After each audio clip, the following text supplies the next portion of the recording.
안녕하십니까. 신의균의 고방TV 데일리 디펜스입니다.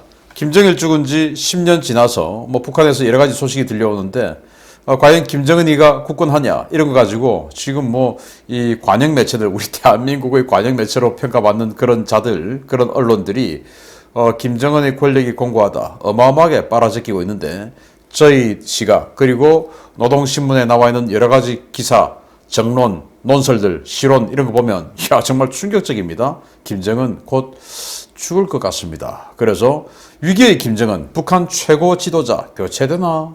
라는 제목을 붙였는데, 제가 최고 지도자 앞에다가 바자를 붙였거든요. 가로로 바지 사장. 저는 항상 지금 김정은을 2021년부터는 본격적인 바지 사장이다 이렇게 보고 있기 때문에 바지 사장 바꾸나? 왜냐? 죽을 것 같으니까 라는 건데, 보겠습니다. 자, 김정일 사망 10주기 맞추어서 3분간 멈추어선 북한입니다. 12월 17일 정오. 그래서 이 정오에 맞추어서 사이렌이 울리고 3분간 전 북한 인민들이 이런 식으로 금수산 태양궁전을 향해서 이렇게 경례를 하고 있습니다. 묵념도 아니고, 묵념하면은 이 목만 살짝 숙이면 되죠. 그게 아니고 아예 허리를 바짝 숙이는 반례를 하고 있습니다. 이래가지고 3분을 버티라는 거예요. 무슨 PT 체조하는 것도 아니고 정신 나간 짓이죠. 이게 무슨 종교적으로 이슬람 이 메카를 향해서 하는 것도 아니고, 하여튼 이런 짓을 하고 있는 겁니다. 이거 종교지, 이게 정상적인 거 아니죠. 그런데 어쨌든 이런 모습을 보면서 김정은이가 굳건하다라고 평가를 마구마구 하고 있는데, 과연 어떤지 한번 보겠습니다. 자, 오매불망 백두혈통만 바라보던 자들 있죠. 우리나라에도 세뇌가 돼가지고 또 북한에 가면 그들로부터 엄청난 대접을 받았기 때문에 그들이 너무 좋은 거예요. 그들이 나쁜 짓 한 거 본 적도 없고, 오직 자기네들한테 너무나 잘 대해줬고, 의전도 잘 해줬고, 원래 이 강력한 권력을 가진 데 가면 갈수록 의전 최고죠. 우리나라도 여러 부서가 있지만 국방부 의전이 최고입니다. 그런 것처럼 여기 가서 의전도 잘 받았고, 접대 잘 받았고, 또 우리가 알 수 없는 여러 가지 또 다른 뭔가가 있을 수 있고, 이러다 보니까 세뇌돼 있어요. 그래서 좋아가지고 그래도 말이야 공고해 라고 하는 이런 자가 있죠. 자, 12월 17일 날 김정일 사망 10주기에 맞춰서 정세현 전 통일부 장관이 KBS 라디오에서 이런 말을 합니다. 북한은 그동안 주민들에게 김일성의 후대들, 아들, 손자, 또 그 다음에 증손자 이렇게 내려가는 백두혈통 정치 사상 교육을 세게 해놨다. 그거 이외의 대안을 생각 못하도록 2,500만 주민들을 세뇌시켜 놨다. 건강이 허락하면 3대 세습은 가능하다. 안정화될 것이다. 라고 하죠. 그런데 이렇게 공고하다면 탈북은 왜 하고, 또 탈북하신 분들이 왜 그렇게 김정은, 김정일을 비난할까요? 그 세뇌는 어떤 사안이 있으면 풀어질 수가 있는 겁니다. 자기네들이야 워낙 지금도 대접 잘 받고 있으니까 그 세뇌가 안 풀어지죠.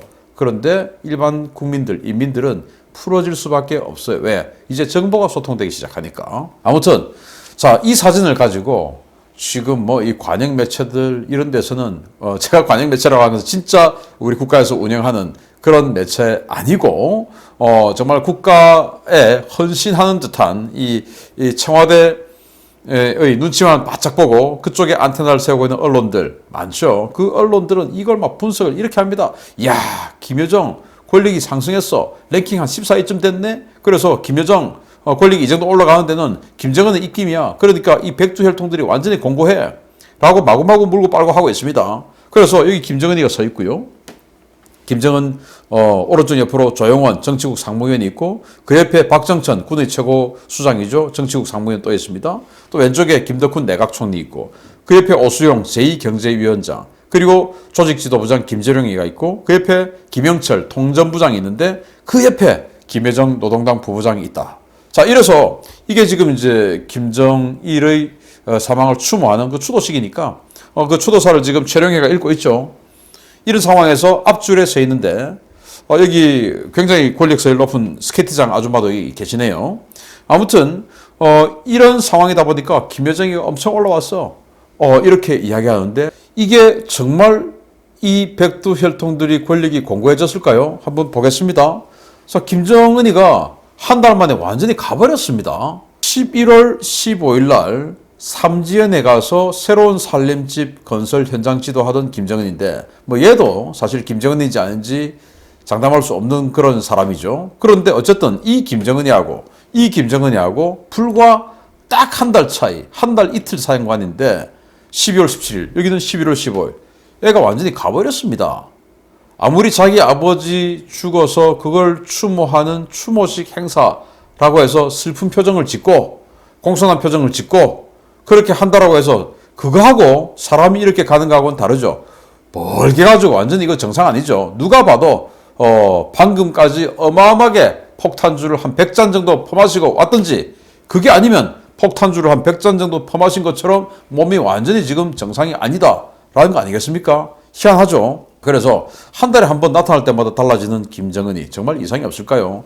의사들을 인터뷰한 한국경제가 이렇게 보도를 합니다.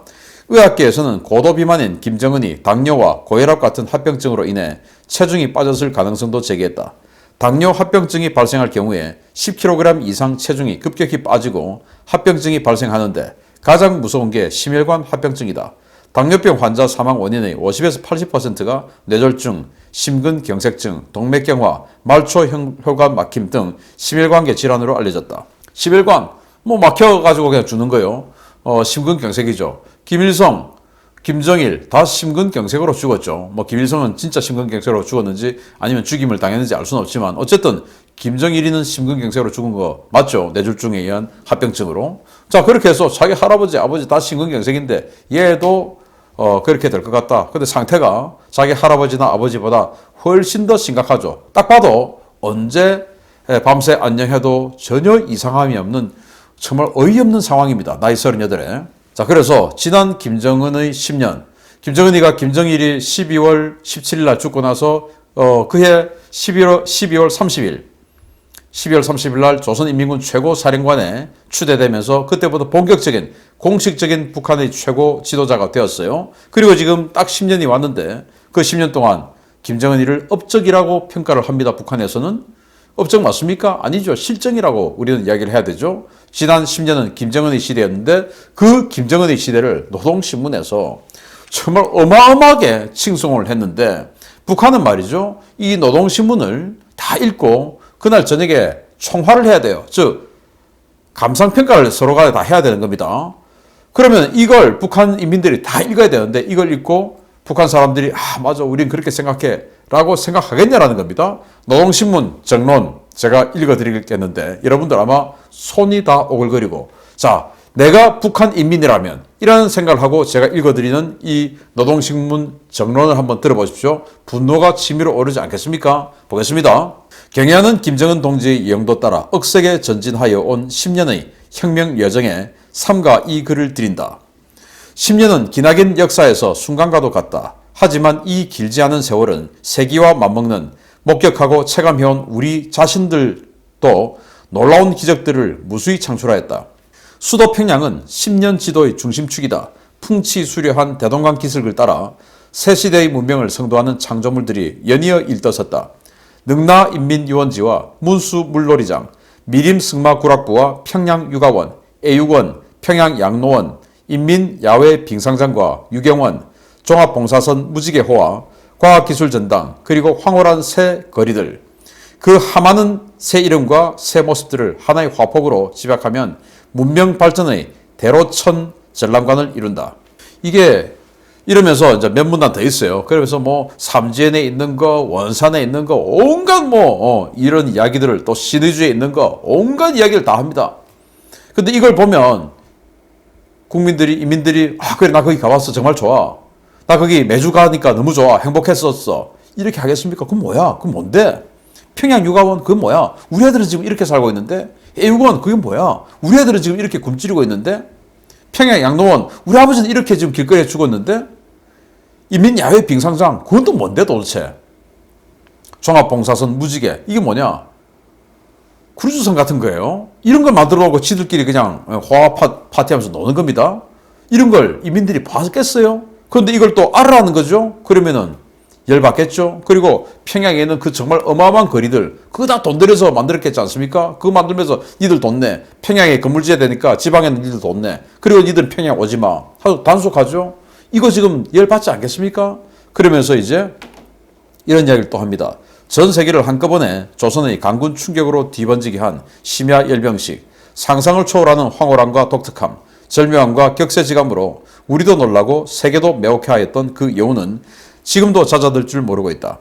올해 9월의 특색 있는 열병식, 10월의 국방발전 전람회, 자위 2021 등 진행한 것마다 다 새롭고 대담한 혁신과 도약의 연속이었다. 따라서기도 가슴 벅차고 아무리 훌륭한 말로 표현하자고 해도 부족하기만 한 빠르고 환희롭고 끝없이 높아지는 멋있는 시대, 눈부신 시대다. 라고 김정은 10년을 이렇게 이야기하는데, 아니 그 새벽에 추워 죽겠는데 불러가지고 10만 명씩 불러가지고 박수치게 만들고 카드 섹션하고 열받지 않겠습니까? 거기 10만 명. 그런데 이런 이야기들을 하니 그래 맞아 우리는 정말 멋있는 나라가 됐어. 정말 훌륭한 나라가 됐어. 이렇게 생각하겠습니까? 지금 휴대폰이 있는 이 상황에서 전혀 소통이 안 되는 조선시대와 같은 그런 삶을 살다가 이제 휴대폰을 가지고 충분하지 않지만 그래도 옆에 있는 다른 지방의 사람들하고 소통할 수 있는 수단이 생겼고 또 아름아름으로 북한에서 지금 이 큰일이다 라고 생각하면서 반동문화사상 배개법이라는 법을 만들 정도로 남조선 문화가 사랑의 불시착이 어마어마하게 밀려들어와서 북한의 베스트셀러가 되고 한 이런 상황에서 이거 지금 인정되겠습니까? 안 되겠죠. 완전히 그냥 분노가 치밀어 오르겠죠. 그런데 이게 다가 아니고 자 이렇게 김정은 일을 완전히 추켜 세우더니 또 다른 이건 정론이고 논설 같은 날입니다. 노동신문에서 이런 이야기를 하는데 이거는 완전히 주체사상은 끝났구나. 북한에서. 주체사상은 없고 백두혈통 없구나 라는 것을 확신을 시켜주는 논설이 나왔습니다. 당의 영도는 사회주의 국가 건설의 본성적 요구이며 국가활동의 생명선이다. 당은 향도적 역량이며 국가는 당의 노선과 정책의 지평자, 관철지이다. 당은 지난 70여 년간 가장 강고하고 복잡한 조선혁명을 승리의 한 길로 이끌어오면서 역사의 길이 빛날 공적을 쌓아 올렸다. 당의 영도력과 전투적 위력은 새 주체 100년대에 더 뚜렷이 과시되고 있다. 당의 정력적 영도는 우리 인민이 제국주의의 강권과 재량을 부수고 자기식의 발전 궤도를 따라 줄기차게 전진해 나갈 수 있게 하는 원동력이다.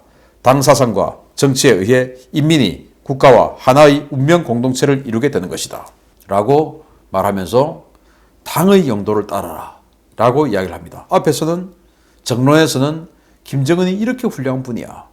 우리는 지난 10년 동안 완전히 달라진 삶을 살고 있는 정말 끝내주는 국민이 됐어. 끝내주는 나라가 됐어. 라고 하고는 뒤의 논설에서는 지금부터 당의 영도를 따라라.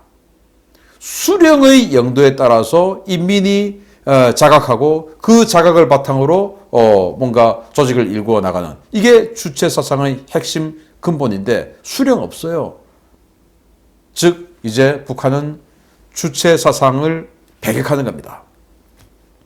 남한에 있는 수많은 정복 인사들은 아직도 주체사상에 매몰되어 있지만 북한은 주체사상 끝난 겁니다. 마치 조선에서 이미 명나라는 양명하기 시작되어서 또 청나라는 고정하기 시작되어서 완전히 실학적인 어떤 학문으로 가고 있는데 조선만 성리학에 매몰되어서 아직도 지금 우리가 생각하는 그 유교적인 사고방식으로 그냥 고립되어 있는 딱 그 짝입니다. 대한민국에 있는 주사파들은 아직도 그냥 주사파, 주체사상, 수령님 하고 있는데 여기는 끝난 겁니다. 북한은. 권력 외곽으로 밀려났던 김여정이 귀환인가? 이것이 의미한 건 뭐냐? 자, 아까 이 사진 보고 이게 17일 날 오후 사진인데 첫 줄에 섰어 김여정이가 마치 김여정이 자기 여동생인 것처럼 막 좋아가지고 어쩔 줄을 모릅니다. 이 국가의 청와대에 충성하고 싶어하는 언론들이 너무 좋아해요. 그런데 정말 놀라운 사진 보여드리겠습니다.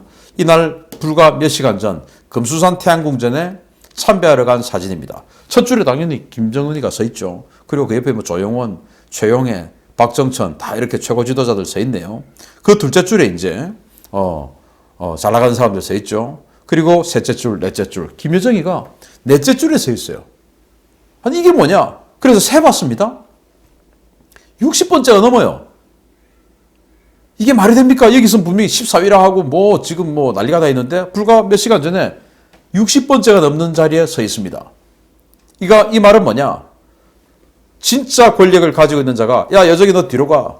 이번에는 지금 인민들 보니까 너 앞으로 좀 와서 라고 할 수 있는, 언제든지 손가락 하나 까딱까딱 하면 저기 갔다가 여기 왔다가 할 수 있는 존재가 되어버렸다 이거예요. 이게 지금 김정은이가 너무나 권력이 있어서 야, 너 좀 뒤로 가 라고 할 것 같습니까? 야, 이번에는 뭐 지금 인민들 보니까 너 앞으로 좀 와봐 할 것 같습니까? 아니죠. 이 행사를 기획하는 의전팀, 행사기획팀에서 야, 여정이 쟤는 뒤로 보내 라고 얼마든지 할 수 있는 상황밖에 안 되는 게 김여정이다 라는 분석을 저는 하는 겁니다. 자, 그래서 왜냐? 노동당 규약에 명시된 집단 지도 체제입니다. 그들에게 바지가 필요한 이유가 있어요. 왜? 바지가 왜 필요하냐? 아직도 북한 인민들은 완벽하게 세뇌에서 벗어나진 않았어요. 긴가민가 하고 있는 상황이죠. 그래서 아직은 백두혈통 바지가 필요한 거예요. 그러나 완전히 이제 백두혈통에 대한 분노가 더 다수가 덮어버리면 백두혈통 필요 없죠. 그러나 아직은 아니다 이거예요. 그래서 8차 당대회 수정사항을 보면 이게 진짜 백두혈통, 즉 김정은이가 권력을 가지고 있을 수가 없다는 걸 우리는 보다 더 확실하게 알 수 있는데 한 번 더 보여드리겠습니다. 자, 당 중앙위원회 부서를 내오며 필요한 경우 당규약을 수정하고 집행하며 당대회에 제기하며 승인을 받는다. 이게 지금 상무위원회 이야기입니다. 신설했죠. 그리고 당 중앙위원회 정치국은 전원회의와 전원회의 사이에 당 중앙위원회 이름으로 당의 모든 사업을 조직 지도한다. 그리고 당 중앙위원회 전원회의를 소집한다. 그전에는 전원회의를 소집할 수가 없었어요. 전원회의는 오직 수령만 소집할 수 있었는데 이제는 당 중앙위원회 정치국이 전원회의를 소집할 수 있다. 그리고 당 중앙위원회 제1비서는 조선노동당 총비서의 대리인이다. 아니 대리인이 왜 필요해? 근데 대리인 만들었죠. 이거 가지고 설왕설래하면서 김여정이가 대리인일까 누가 대리인일까 불과 올 초에 그렇게 이야기했지 않습니까? 김여정이 대리인 아니다 이겁니다. 그러면서 당 중앙위원회 정치국 상무위원회는 정치, 경제, 군사적으로 시급히 제기되는 중대한 문제들을 토의 결정하며 당과 국가의 중요 간부들을 임명할 때 대한 문제를 토의한다.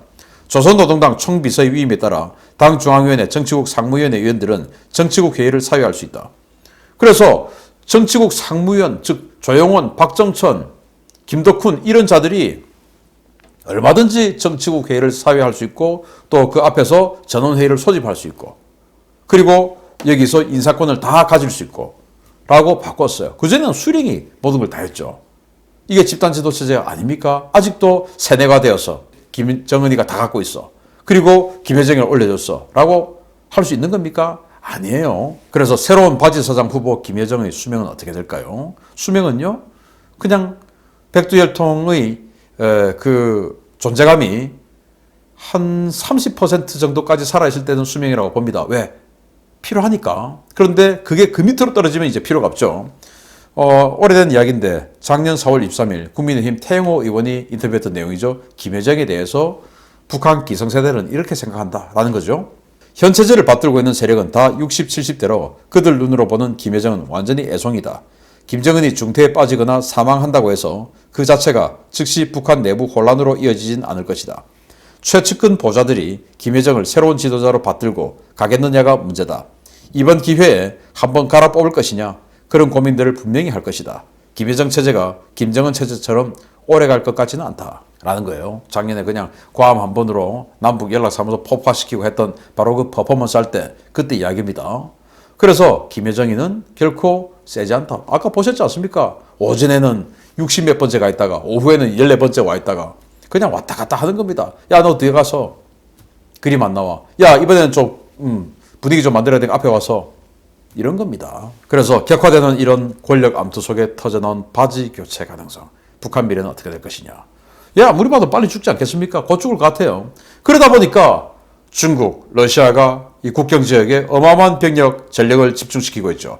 러시아는 얘가 죽어가지고 김여정이가 바지사장 하는 상황에서 혼란이 야기되고 노동당파와 군부가 서로 경쟁을 해서 싸우고 내전 들어가고 하면 신속하게 들어와서 낮은 선봉 집어삼키려고 기갑부대 그렇게 갖고 온 거 아니냐. 그리고 거기에서 대량 탈북이 생길까봐 중국은 그렇게 국경을 강화시키는 거 아니냐라는 거 아니겠습니까? 곧 북한에 큰 일이 발생할 수도 있다. 지금 미군 전력 엄청나게 증강되고 있고요. 미군뿐만 아니고 러시아군, 중국군도 국경 지역을 엄청나게 강화시키고 있습니다. 이런 상황에서 이렇게 정상이 아닌 김정은, 과연 이런 애가 이어받아서 권력을 잡을 수 있을까요? 곧 우리에게는 큰 변화가 오게 됩니다. 이때일수록 세계 최강대국인 미국과 합을 맞추어서 우리 국익을 가장 크게 끌어낼 수 있는 지도자가 탄생해야 된다고 생각합니다. 누군지 아시겠죠? 단합해야 합니다. 마치겠습니다. 감사합니다.